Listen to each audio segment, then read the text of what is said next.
Eu tenho um hábito ministerial, que é de gerar antes o meu esboço num formato de livro digital e disparar para a igreja no ato da ministração. Isso acontece porque eu acredito que eu escrevo melhor do que eu prego, tá?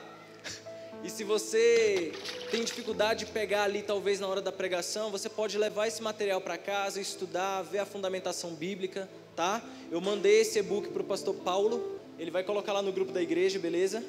Tá?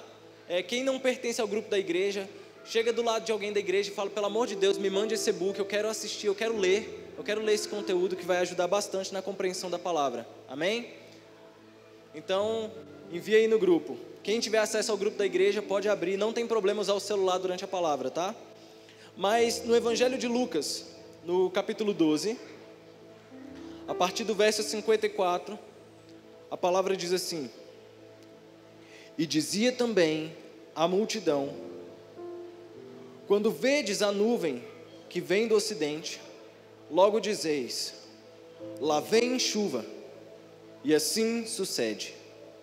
E quando assopra o sul, dizeis: haverá calma, e assim sucede.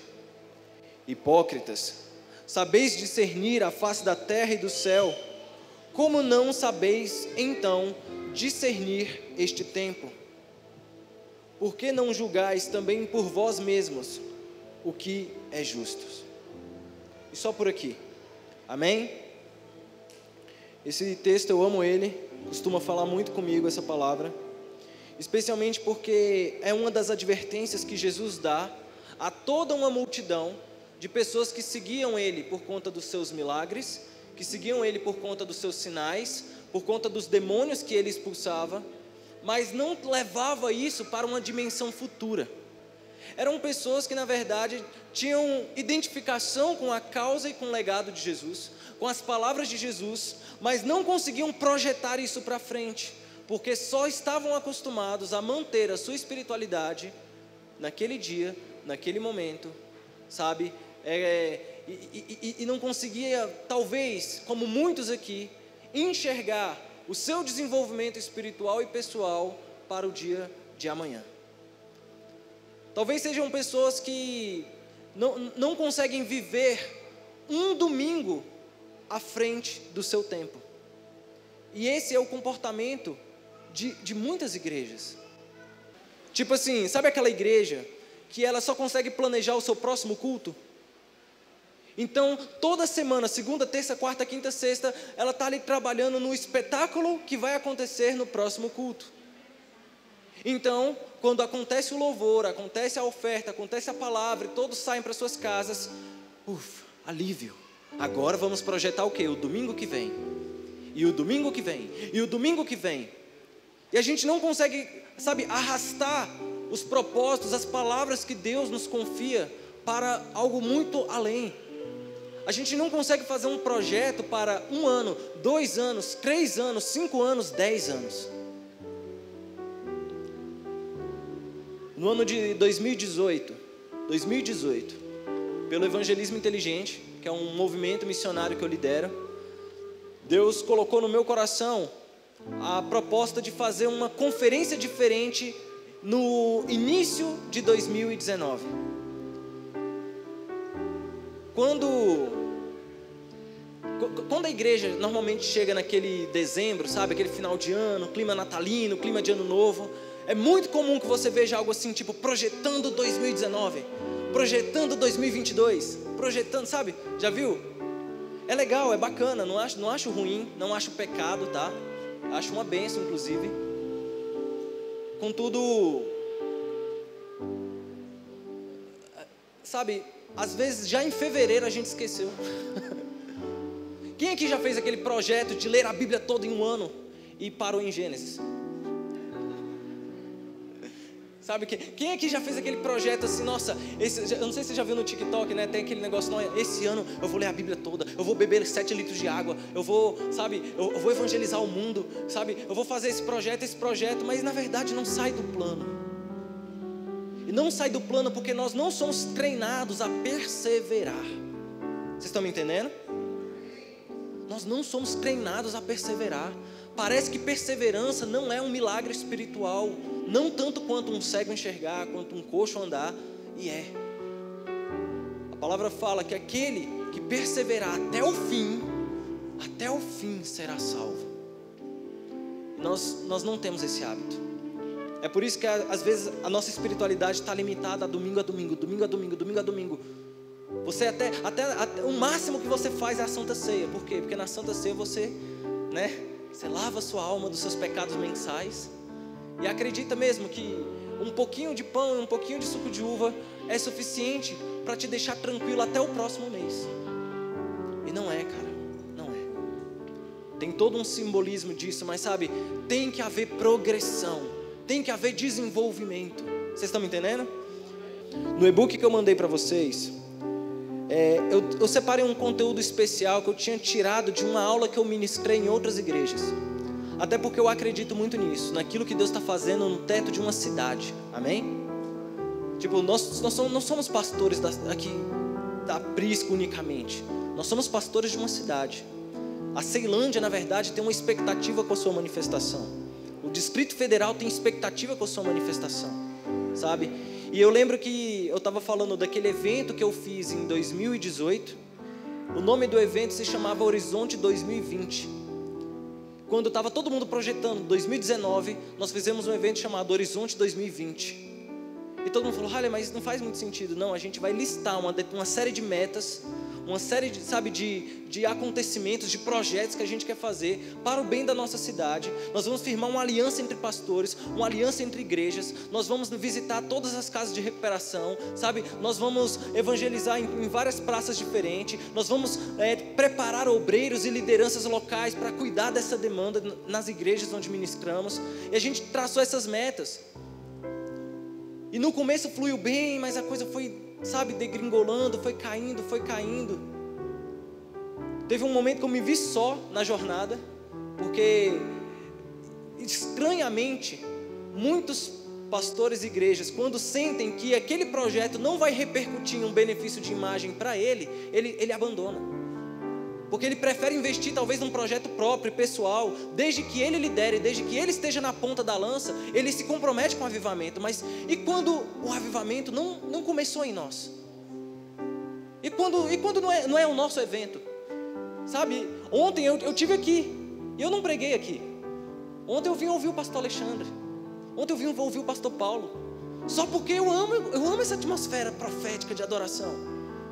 Eu não preciso vir só no dia que eu vou fazer alguma coisa. A gente tem que entrar num tempo onde a igreja passa a se comprometer com aquilo que ela não começou. Sabe? Ela passa a se comprometer com aquilo que na verdade ela recebeu de herança lá de trás. Porque é só quando uma geração está conectada com outra geração e com outra geração em um projeto é que a coisa realmente funciona. No mês passado eu tive a honra de ministrar um seminário sobre a história da igreja em duas igrejas que eu respeito muito.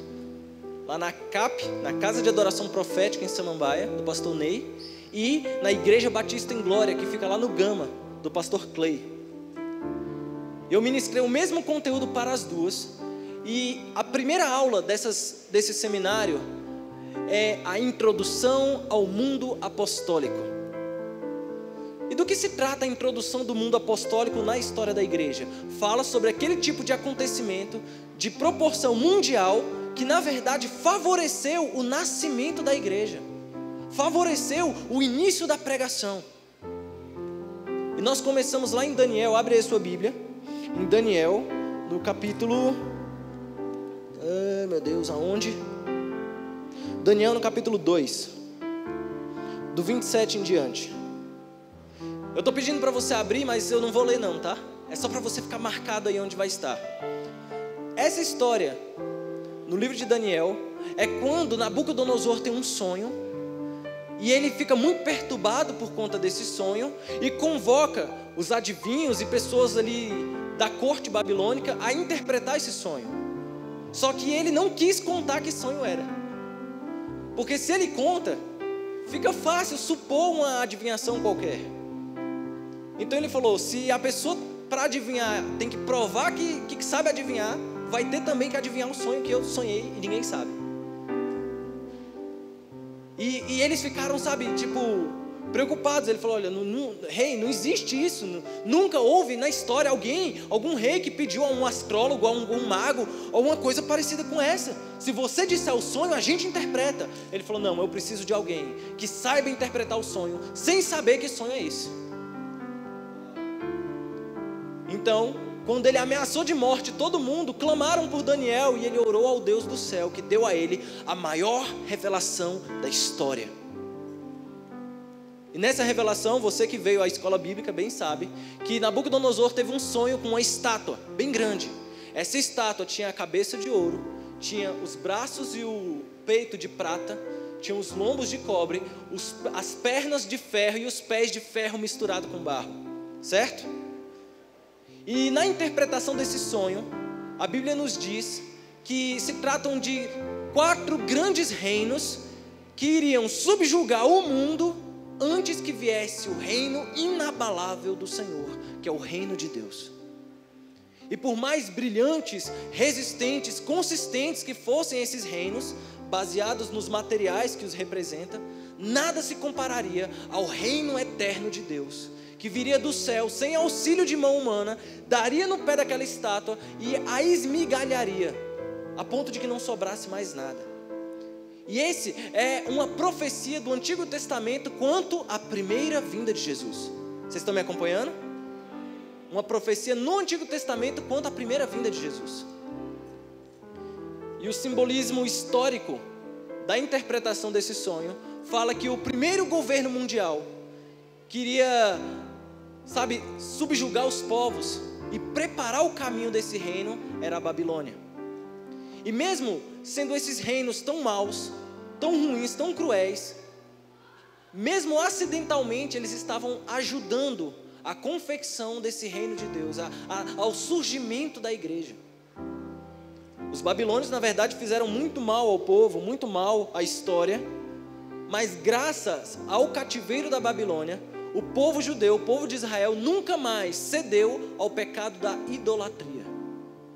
Isso acontece por quê? Porque isso foi tão significativo, isso foi tão traumático para aquele povo, que eles começaram a levantar políticas públicas que evitassem que eles incorressem naqueles mesmos pecados que levaram o povo para o cativeiro. Então eles pensaram: o que nos levou ao cativeiro foi a idolatria. Então nós devemos fazer alguma coisa para a idolatria não mais prosperar no nosso meio. E foi nesse período de tempo que surgiram os rudimentos daquilo que seria no Novo Testamento as escolas de intelectualidade religiosa, como a escola dos fariseus, dos saduceus, dos essênios e zelotes.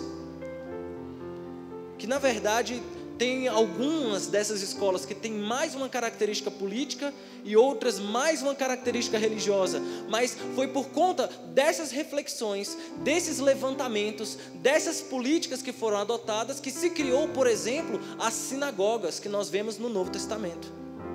Você já reparou que não existe sinagoga no Antigo Testamento? Já reparou isso? Porque no Antigo Testamento as pessoas lidavam com o templo. Tem diferença entre o templo e a sinagoga. A sinagoga eram pequenas capelinhas, por assim dizer, que eram espalhadas pelos bairros das cidades, onde as pessoas comuns poderiam ir aprender das escrituras, aprender da lei, debater a lei e carregar esse conhecimento para suas casas. Isso é o que a gente chama de vascularizar o conhecimento da palavra. E por conta dessa vascularização do entendimento bíblico, que nunca mais você vai ver na história o povo de Israel se corrompendo e adorando outros deuses. Vocês estão me acompanhando? E essa foi uma contribuição essencial para aquilo que viria a ser a igreja lá nos evangelhos. Depois da Babilônia vieram os medos e persas, que também foi um povo muito cruel, mas foi sob o domínio dos persas que Israel foi liberta do cativeiro, devolvida para o seu lugar de origem, ainda que sob tributação, mas puderam ter um sentimento de unificação nacional, sabe? Foi nesse momento que eles tiveram que abrir mão das suas diferenças internas para se proteger daquilo que os atacava na sua identidade. Foi nesse momento da história que eles foram se reorganizando como povo e percebendo que o seu idioma já não era mais o mesmo por conta da interferência da Babilônia. a percebendo, sabe, que talvez os seus costumes, as suas regras já não eram mais a mesma. Eles precisavam, na verdade, fortalecer a sua identidade nacional. Ao mesmo tempo que no todo o resto do mundo, a influência dos medos e persas provocou uma espécie de elevação no mercado e nas transações, sabe, por conta das viagens, das caravanas árabes que levavam especiarias por todos os lugares. E eles foram abrindo caminho, trazendo rotas, conexão entre países e povos que antes não se viam.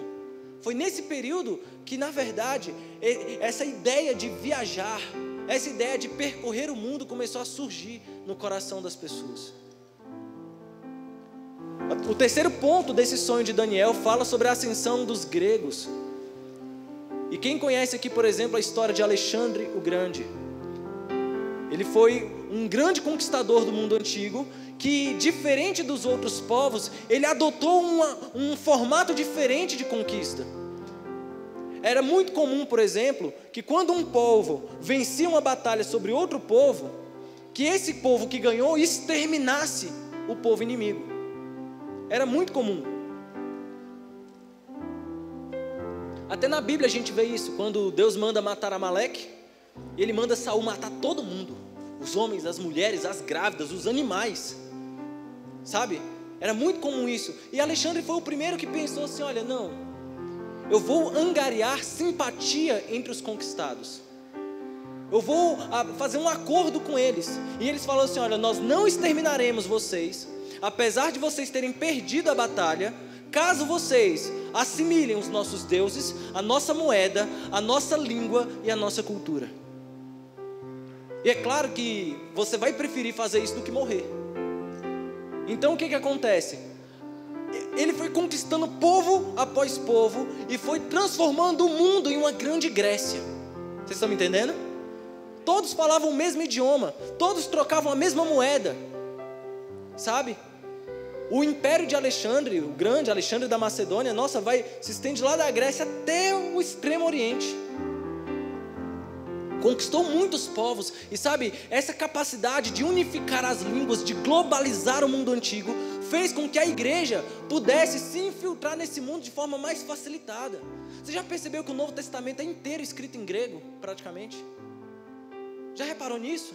Por que o Novo Testamento é escrito em grego? Especialmente por causa disso. Porque o mundo, sabe, a ser evangelizado pela igreja no primeiro século, falava grego.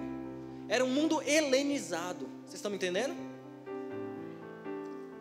E a quarta e grande última colaboração, se assim a gente pode dizer, dos impérios antigos para o surgimento da igreja, vem por meio dos romanos. E foi exatamente quando Jesus nasceu. Se você pega lá o episódio de Lucas, no capítulo 2, você vai ver que no ano de César Augusto, ele levantou um censo. E por conta desse censo, José e Maria tiveram que ir até Belém para ter o menino Jesus. No capítulo 3, um capítulo depois, você já vai ver que 15 anos se passaram e o imperador era Tibério César, que agora ele estava governando sobre toda a província da Palestina.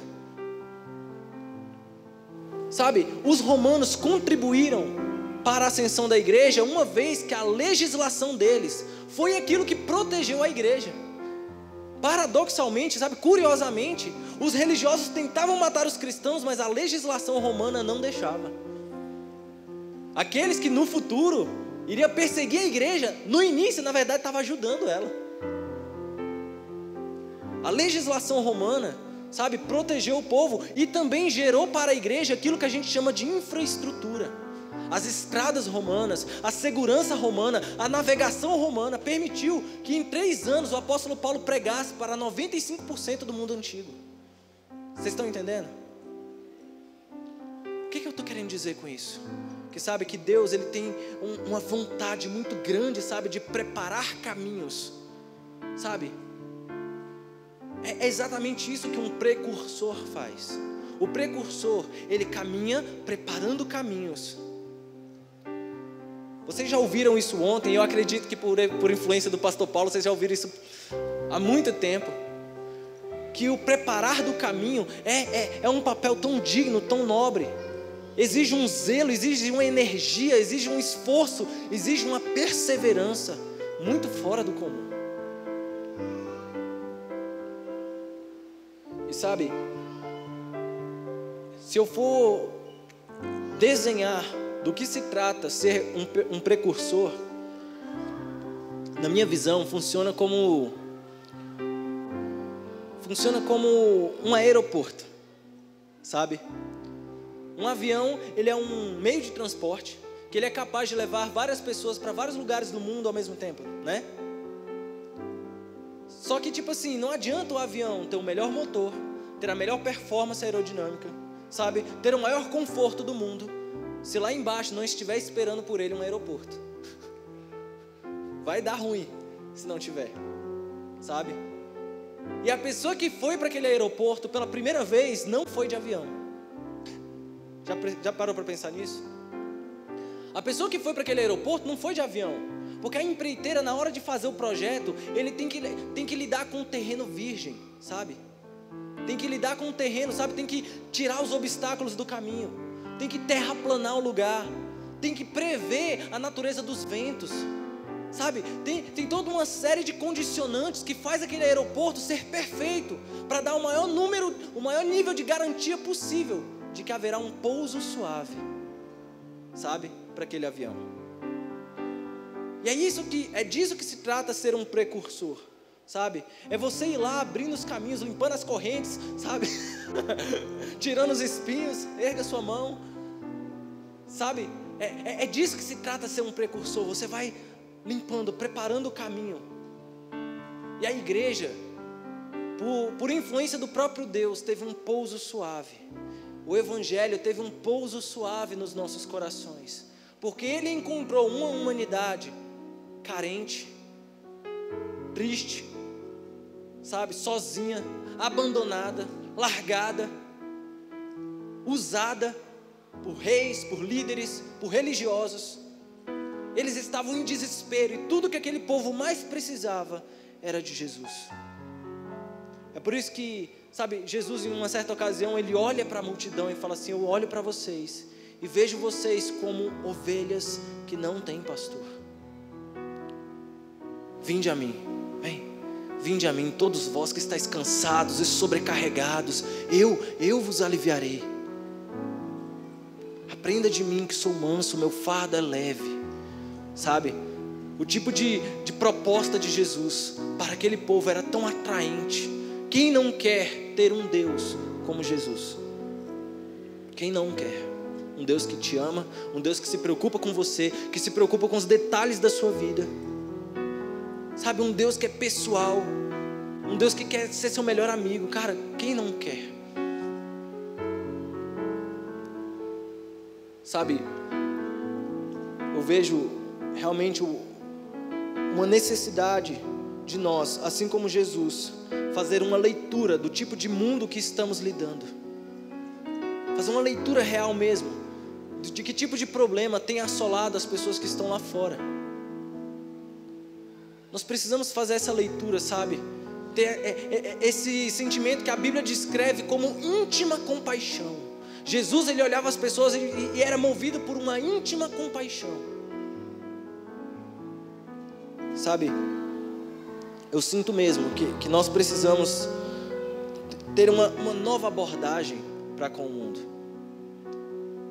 Mesmo o mercado aqui fora, ele percebeu a necessidade de inovação para se alcançar desenvolvimento econômico. Sabe, tem uma hora que a natureza, que a busca pelos produtos se esgota e o mercado sente a necessidade de inovar para reaquecer a economia de um lugar. Vocês estão entendendo? E sem inovação, a coisa fica estagnada. E a inovação usa como matéria-prima a criatividade. Sabe? E quando eu falo que nós devemos inovar, eu não estou falando que nós devemos reinventar a roda. Eu estou cansado de reinventores da roda, que hoje pegam um púlpito, pegam um microfone e traz uma nova perspectiva de família, uma nova perspectiva de igreja, uma nova perspectiva disso, daquilo. Não, gente. A Bíblia já tem uma perspectiva muito bem definida quanto a isso. 2000 anos de história se passaram e os valores de Deus continuam os mesmos. Os mesmos. Chega de gente reinventando a roda. Mas existe sim uma necessidade de você olhar o mundo por uma ótica diferente, por uma lente diferente. Você, na verdade, fazer uma revisão mesmo das suas percepções. Sabe, todo mundo escrevia carta até que se inventaram os e-mails. Todo mundo, sei lá, locava filmes antes de existir os streamings. Todo mundo comprava CDs antes de inventarem o Spotify. E sabe, a necessidade de escrever permanece desde o início da humanidade até hoje. Desde os tempos de Jesus até hoje as pessoas escrevem. E a carta ainda é eficiente para isso. E o e-mail também. Porque a necessidade de escrever é uma necessidade eterna. Mas os meios para se alcançar isso podem divergir. Vocês estão entendendo? Então, a necessidade de evangelizar, de falar de Jesus, permanece a mesma. Nada muda a esse respeito. Mas nós podemos sim inovar. E sabe, ser precursor é isso. Às vezes tem a ver com você ter um acesso diferenciado de informações que ainda estão no futuro, para trazer uma solução para um problema presente que ninguém ainda pensou. Vocês estão entendendo? Eu separei um trecho aqui que eu achei tão bonito.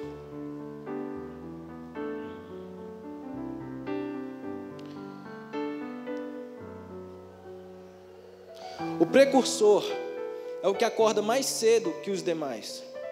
É o que questiona mais intensamente que os demais. Que caminha na direção de obstáculos que outros até avistaram, mas desistiram. O precursor navega sozinho por mares desconhecidos. O precursor sente mais frio, mais fome, mais sede e se agarra unicamente à esperança de que suas descobertas farão outros sentirem menos dor.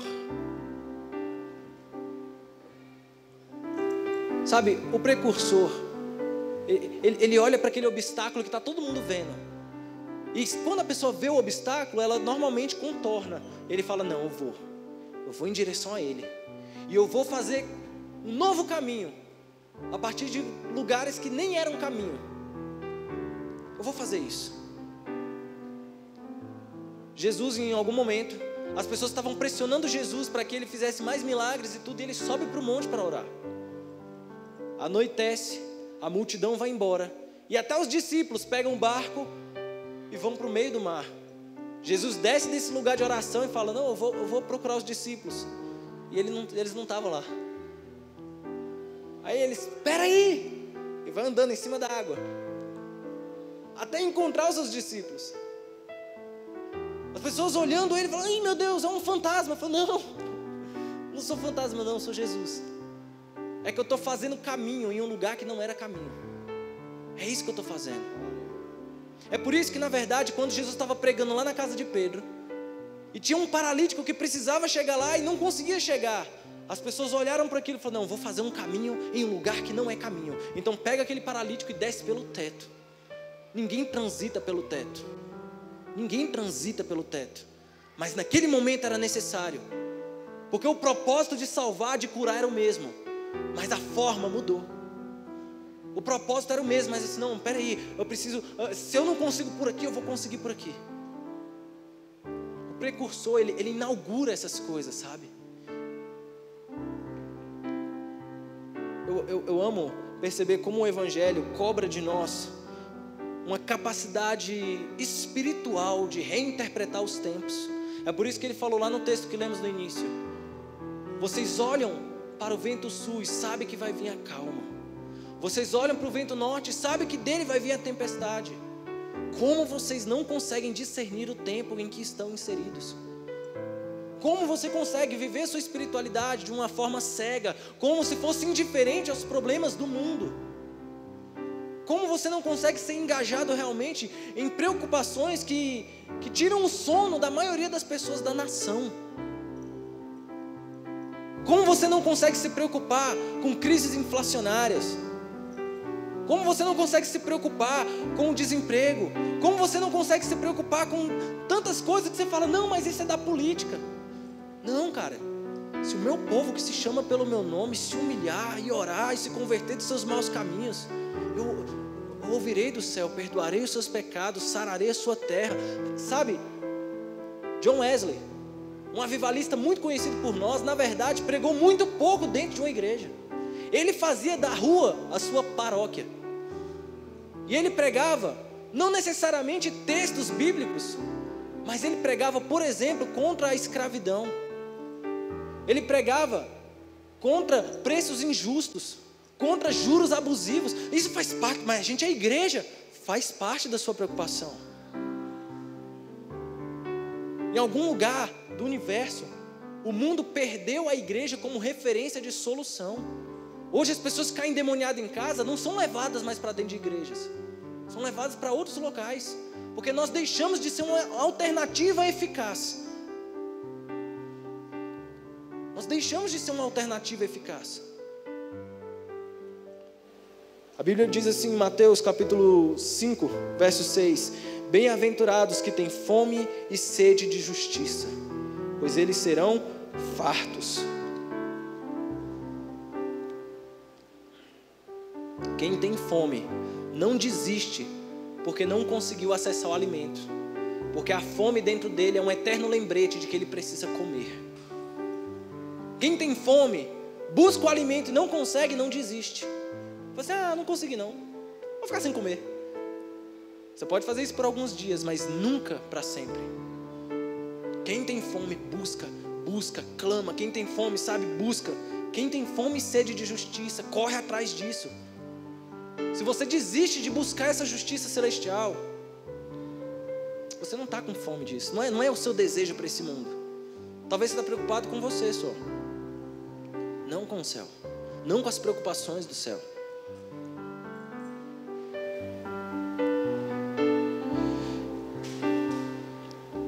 De todos os ministérios que a Bíblia nos aponta,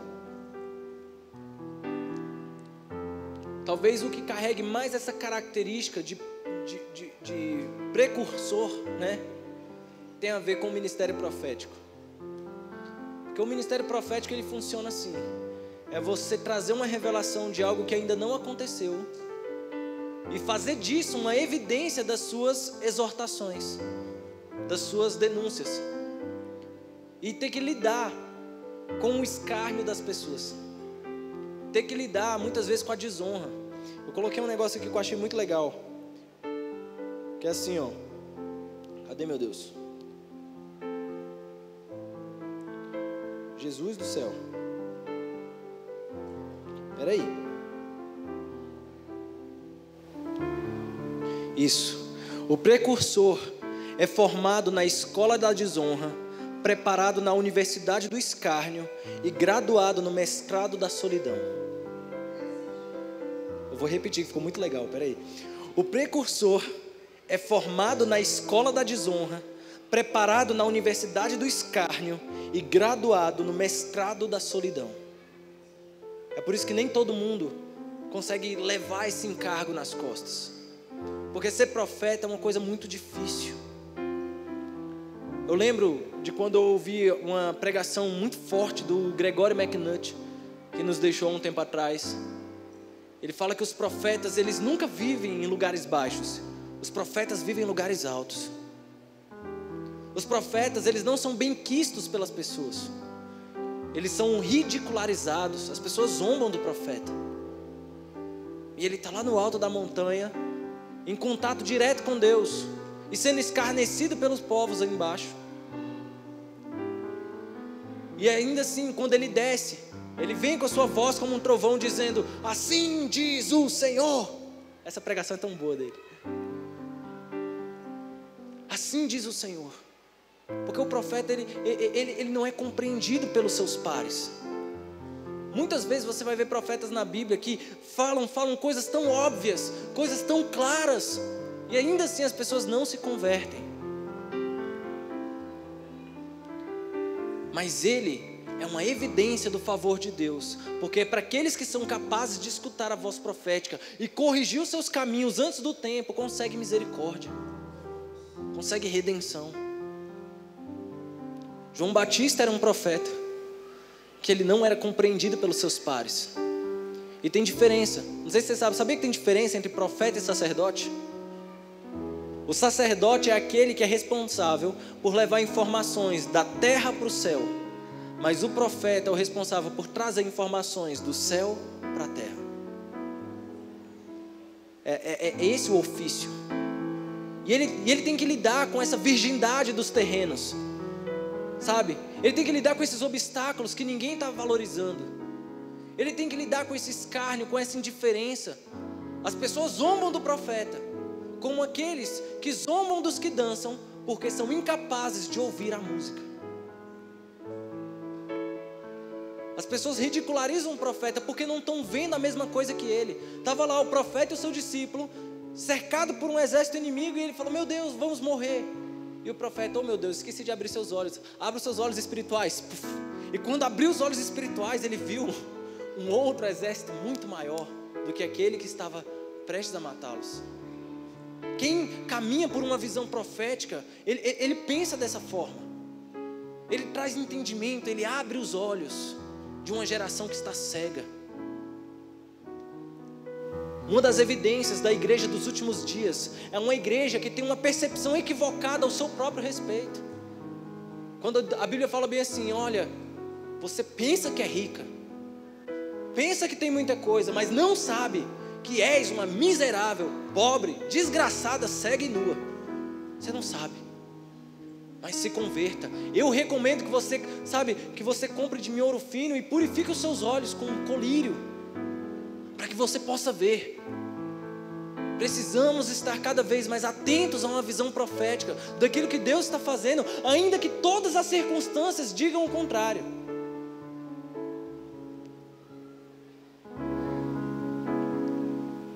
Sabe, tem uma história que eu quero ler com vocês. Mas antes, eu vou ler um texto aqui de 2 Coríntios, capítulo 4. Abre aí. 2 Coríntios, capítulo 4, do verso 8 ao 18.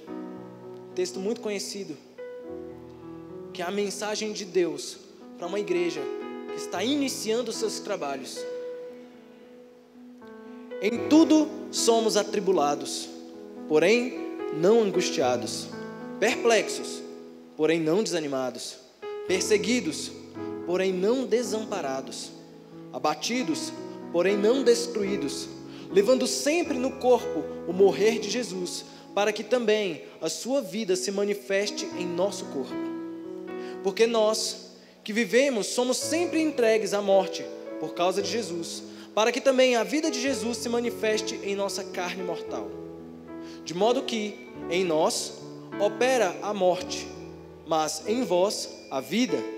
Tendo, porém, o mesmo espírito da fé, como está escrito: eu criei, por isso é que falei. Também nós cremos, por isso também falamos. Sabemos que aquele que ressuscitou o Senhor Jesus também nos ressuscitará com Jesus e nos apresentará convosco. Porque todas as coisas existem por amor de vós, para que a graça, multiplicando-se, torne abundante as vossas ações de graça por meio de muitos, para a glória de Deus. Por isso não desanimados. Pelo contrário, mesmo que o nosso homem exterior se corrompa, contudo, o nosso homem interior se renova de dia em dia.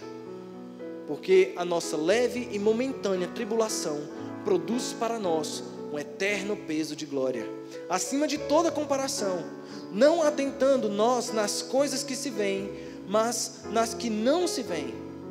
Porque as que se veem são temporais, mas as que não se veem são eternas.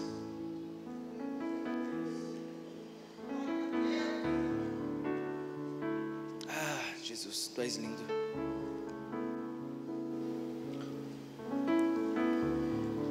Existe de verdade uma perspectiva muito mais positiva de se lidar com os problemas desse mundo. Basta abrir os seus olhos espirituais. Abrir os seus olhos espirituais. Sabe, mesmo a igreja primitiva, que tinha acabado de ver Jesus sendo levado aos céus, em todos os seus discursos pregava: Ele está voltando.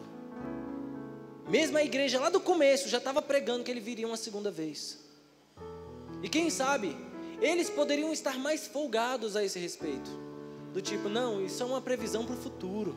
Ainda falta muita coisa acontecer. A gente pode ficar tranquilo. Não, eles estavam tão convictos da volta de Jesus, que mal ele tinha vindo a primeira vez, eles já estavam pregando a segunda vinda. E Pedro falava, olha, arrependam-se, convertam-se dos vossos pecados. Nós matamos ele, nós somos os culpados. Se arrepende, sabe, as pessoas ficavam, meu Deus. E quando ele volta, logo ele vem, depressa ele vem, não tardará, ele virá. Sabe, as pessoas pregavam a volta de Jesus. O senso do retorno de Jesus era tão profundo no coração deles, que eles não se sentiam constrangidos a vender as suas propriedades e depositar aos pés dos apóstolos. Porque para que você vai usar a sua propriedade se Jesus está voltando? Para que você vai fazer isso? Cara, eu não estou pregando dinheiro aqui, cara. Não estou pregando para você vender suas coisas e dar para a gente. Não, misericórdia, está amarrado. Eu estou falando exatamente o seguinte: aquela igreja via com seriedade as promessas de retorno de Jesus. Esse texto que lemos no início de Lucas, no capítulo 12, na verdade, ele encerra o início do texto que está falando sobre as coisas do fim. Haverá 5 numa casa, 3 subirá, 2 ficará. Sabe? O sol se converterá em trevas. Sabe? Montanhas cairão do céu. O texto vai falando numa perspectiva escatológica mesmo. E é Jesus falando. Vocês estão achando que eu vim trazer paz? Eu não vim trazer paz. Não sem antes trazer espada. Sabe, Jesus, ele já estava falando desse retorno. Por isso que lá em Mateus capítulo 25, a Bíblia diz assim: quando o Filho do Homem vier e os teus santos anjos com ele, ele dividirá as nações diante dele, assim como um pastor que separa ovelhas e bodes. E ele vai cobrar essas pessoas, sabe?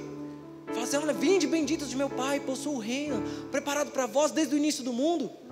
Tive fome, você me deu de comer. Tive sede, você me deu de beber. Estava com frio e você me vestiu. Estava preso e você me visitou. Muito obrigado, entre no seu descanso.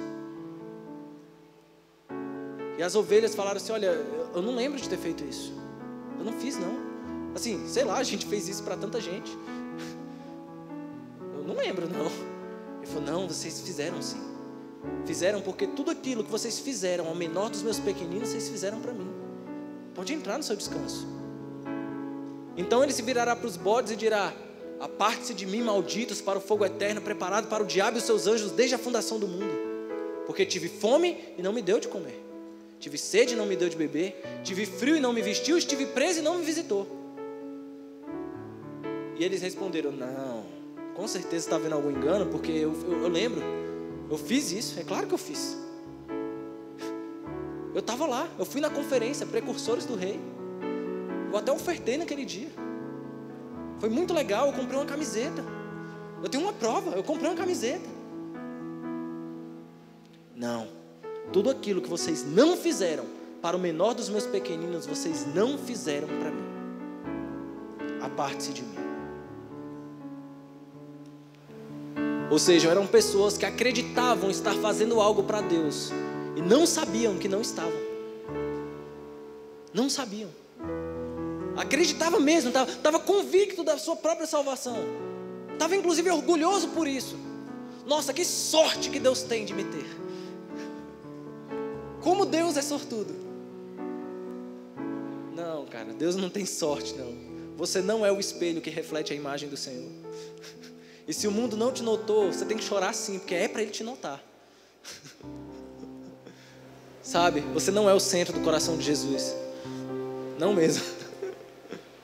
Você precisa, sabe, entender que na verdade, talvez essa inércia, essa letargia de viver um culto após outro culto, sem projetar o resultado daquilo que Deus faz em você para os próximos anos do país, seja exatamente o que esteja roubando de você a percepção de que ainda existem pessoas famintas, com fome, com sede, com frio, dependentes da sua visita, dependentes do seu amor.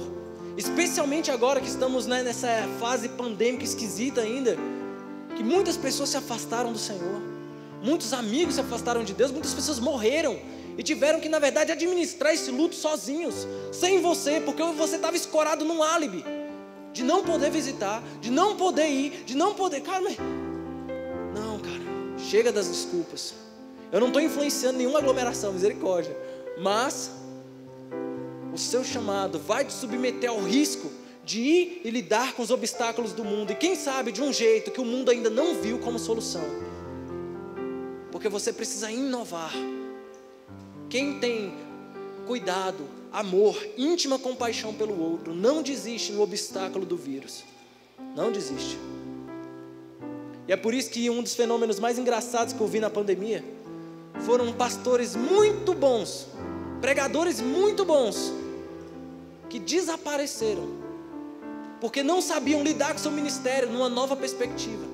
E sabe quem durou? Sabe quem ficou de pé? As igrejas locais, os pastores anônimos, os pastores que nem têm Instagram, que não têm rede social, que está pouco preocupado com isso, mas que amam as suas ovelhas, e chorou todo o tempo da pandemia, porque não podia ir lá, mas ligou, mandou mensagem, se importou. E os inacessíveis desapareceram.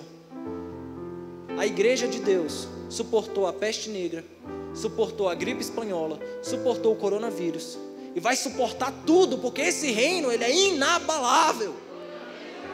As portas do inferno não prevalecerão contra a igreja.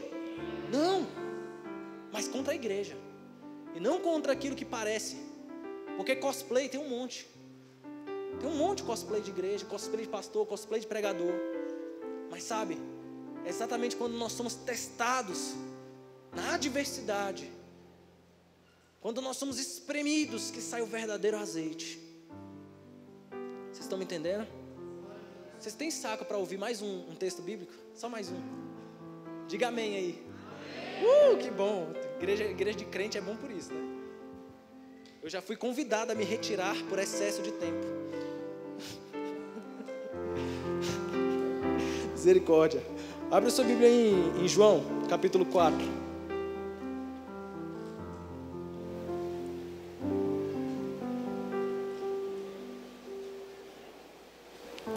João no capítulo 4, que curiosamente foi a mesma pregação que eu preguei aqui na conferência Precursores do Rei de 2017, sei lá, 2018.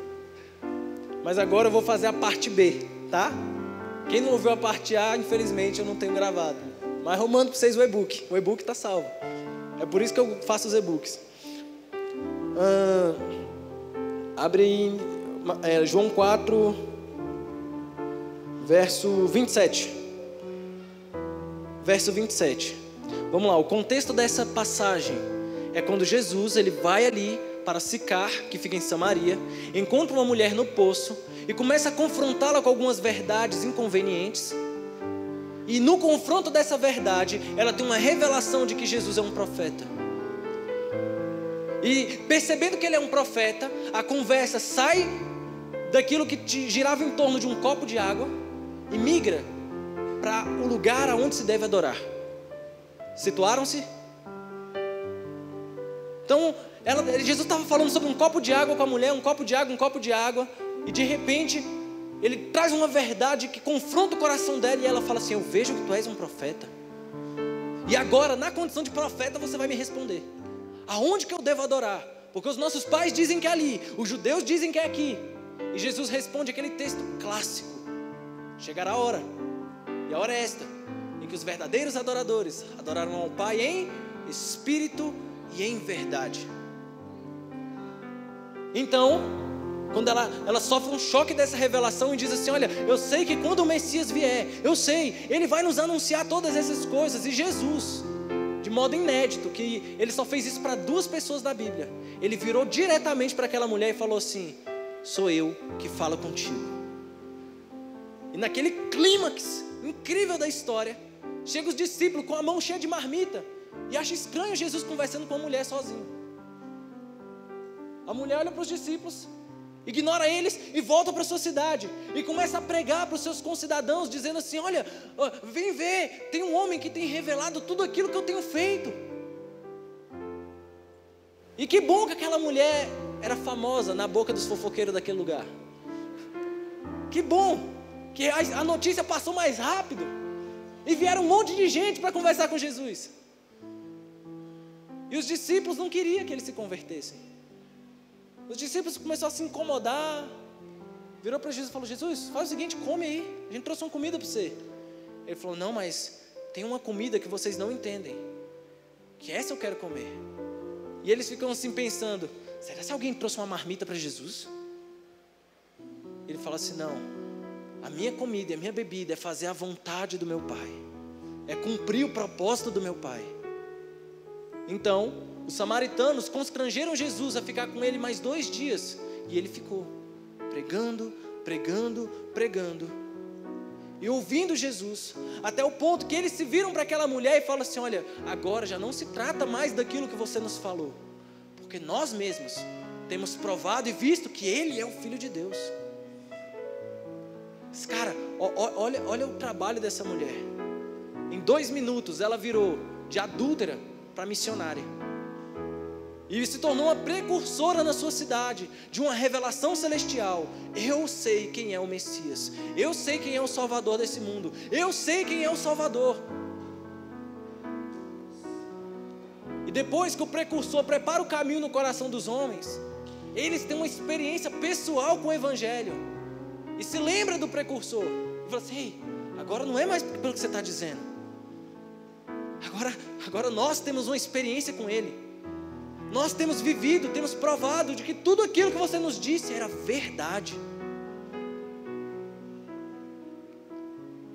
Sabe, quando Jesus estava no diálogo com aquela mulher, falando sobre um copo de água, eu prestei atenção num detalhe do texto que me pegou hoje à tarde. Ele falou assim: olha, aquele que beber dessa água, será feito nele uma fonte. Dá uma olhada aí no texto. Quem bebe dessa água, nele será feito uma fonte. Cadê o versículo?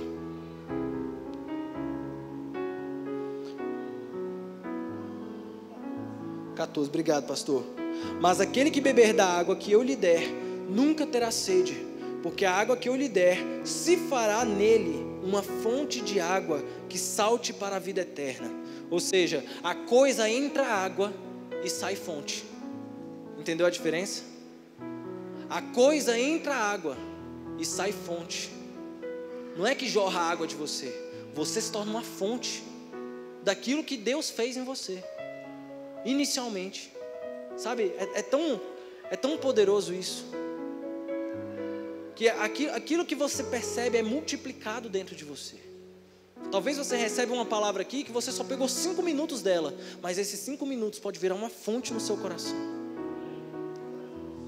Você pode, na verdade, alimentar uma geração de famintos, dar de beber a uma geração de sedentos, com um pouco que Deus confiou no seu coração, com uma porção pequena, mas que destravou o seu interior. Sabe, se tem uma mensagem que conclui esse pensamento, é que o reino de Deus, ele não é reservado para pessoas talentosas. Às vezes a gente gosta de acreditar os grandes resultados a pessoas grandes, mas todos nós somos chamados a viver essa realidade.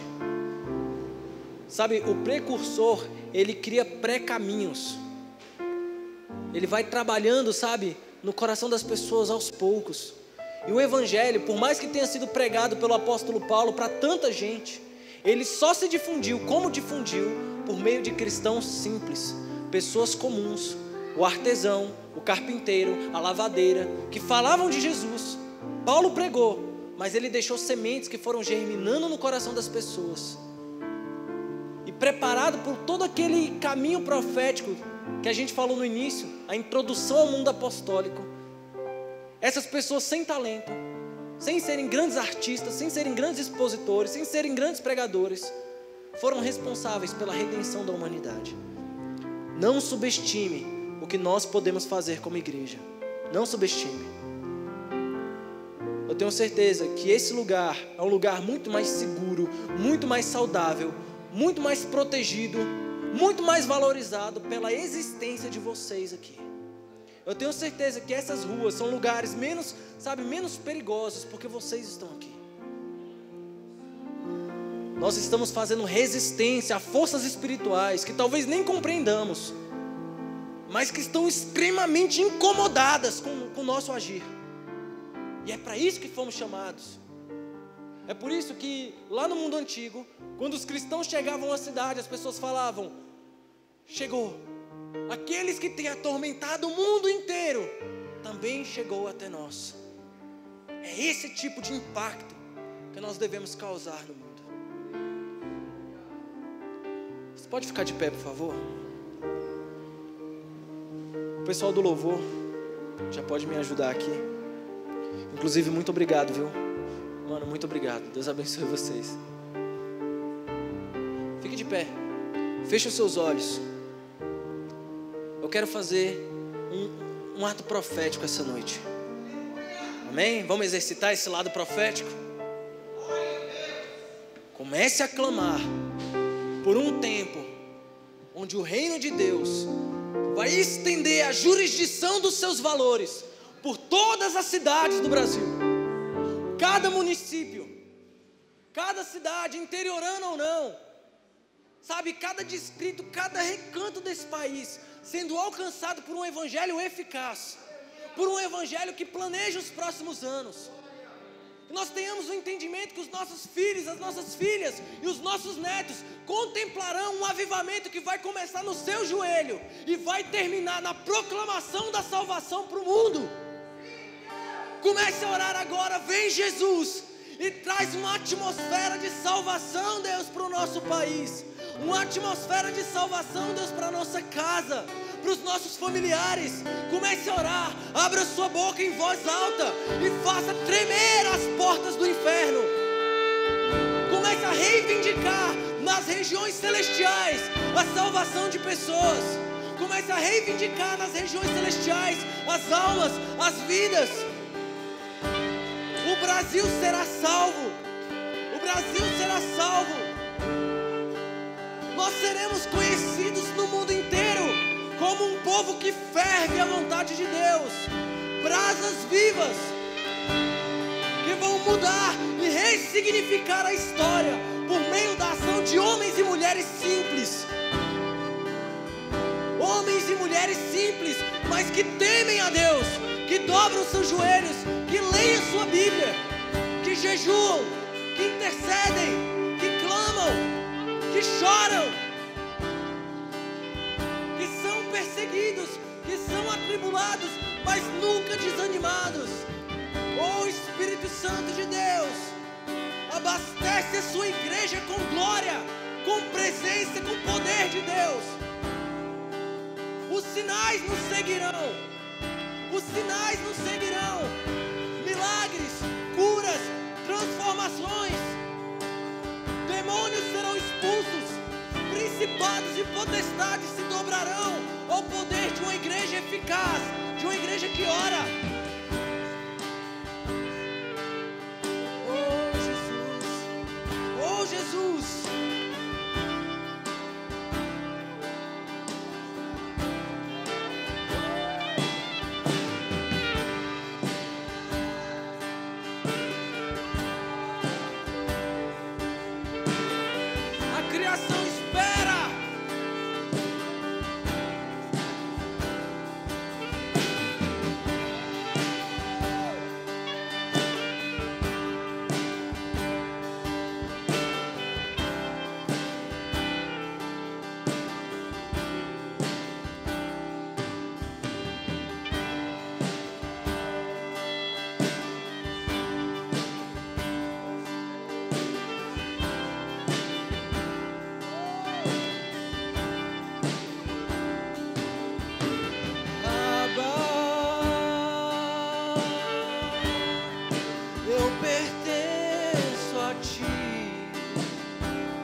está no meio da escuridão pra brilhar a luz que colocaste em meu coração.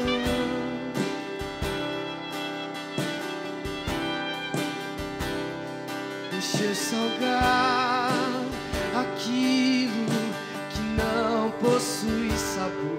Deixa eu acender a chama, trazer pra perto aqueles que querem ouvir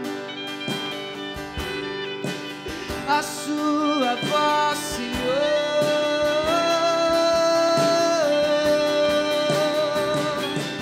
Me leva aos lugares onde muitos não querem entrar. Me leva aos lugares onde muitos não querem entrar. Me leva aos lugares onde muitos não querem entrar. Pois, Abba, eu pertenço a ti.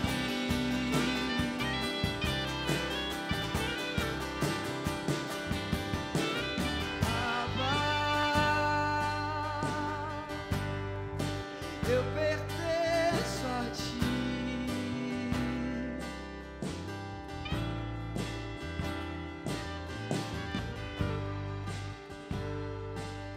A palavra diz ainda, em João no capítulo 4, assim: não dizeis vós que ainda há 4 meses até que venha a ceifa? Eis que eu vos digo, levantai os vossos olhos e vede as terras que já estão brancas para a ceifa. E o que ceifa recebe galardão e ajunta fruto para a vida eterna, para que assim o que semeia e o que ceifa, ambos se regozijem. Vou fazer uma pergunta para vocês. A Bíblia diz: abra os vossos olhos, porque os campos já estão brancos para a ceifa. Se os seus olhos permanecerem fechados, os campos mudarão de cor? Não. Os campos não mudarão de cor. Se os seus olhos permanecerem fechados, as pessoas continuarão precisando de Deus? As pessoas continuarão precisando de Deus? O abrir dos seus olhos não tem relação alguma com o preparo dos campos. Você pode continuar com o seu olho fechado. Você pode continuar sendo cego. A demanda não vai deixar de existir por causa da sua inércia. A demanda não vai deixar de existir por causa da sua inaptidão. A demanda não vai deixar de existir porque você finge que ela não existe. A demanda existe. E o campo, ele tem 2 utilidades. Ele pode ser bênção e regozijo para aqueles que abrem os olhos, mas pode ser maldição para aqueles que desejam permanecer com seus olhos fechados. O efeito dele atinge todos, mas a uns traz vida e a outros traz morte e condenação. Porque a Bíblia diz que aquele que sabe fazer o bem e não faz, esse comete pecado. Não fazer alguma coisa já é fazer alguma coisa. Os campos estão brancos. E eles falam assim: faltam 4 meses para a ceifa. Ou seja, quando o assunto é alimento, eles têm antecedência, eles têm previsibilidade. Eles já estavam contando com esse episódio, como aqueles que esperam as vendas de fim de ano, desde o meio do ano. Ele falou: vocês têm preocupação, mas estão projetando a espiritualidade de vocês para o futuro. Daqui a 4 meses, não. Daqui a 4 meses, não. Hoje, ainda hoje, os campos já estão brancos. Abra os seus olhos, abra os seus olhos. Os campos já estão brancos. Você escolhe. Quem é que deseja ter uma visão espiritual renovada? Quem é que deseja ter uma visão espiritual renovada? Comece a bradar no seu interior: eu quero fazer algo a respeito da minha fé. Eu quero fazer algo a respeito da palavra. Eu não posso viver e morrer como se nada tivesse acontecido. Você tem que viver por alguma coisa. Se você não tiver uma causa pela qual viver, você também não tem uma causa para morrer. Ou, ao contrário, desculpa. Se você não tem uma causa para morrer, você também não tem uma razão para viver. Se você não tem uma causa para morrer, é por isso que quando Jesus falava aos discípulos: olha, eu tenho que ir para Jerusalém, eu tenho que morrer. E os discípulos falavam: está amarrado, Jesus vai morrer nada. Ele falou: está amarrado, aparte de mim, Satanás. Eu tenho um propósito, eu tenho causa. Eu vim para esse mundo com um objetivo. Eu passei 400 anos preparando o cenário para eu chegar. E agora que eu cheguei, eu não vou morrer, eu vou morrer sim. Eu tenho uma razão para isso. Mesmo na cruz, sendo escarnecido, sendo humilhado, uma pessoa que estava do lado dele falou assim: Deus, se possível, lembre-se de mim no paraíso. E lá na cruz, no Calvário, no ápice da dor, o Evangelho ainda estava fazendo salvação, ainda estava promovendo salvação. Nós sejamos realmente tomados por essa palavra, amém? Aplauda o Senhor Jesus, aplauda Ele, aplauda Jesus, aplauda Ele, aplauda Ele, o Rei venceu, Ele venceu. Somos preparadores desse caminho extraordinário. Nós te amamos, Jesus.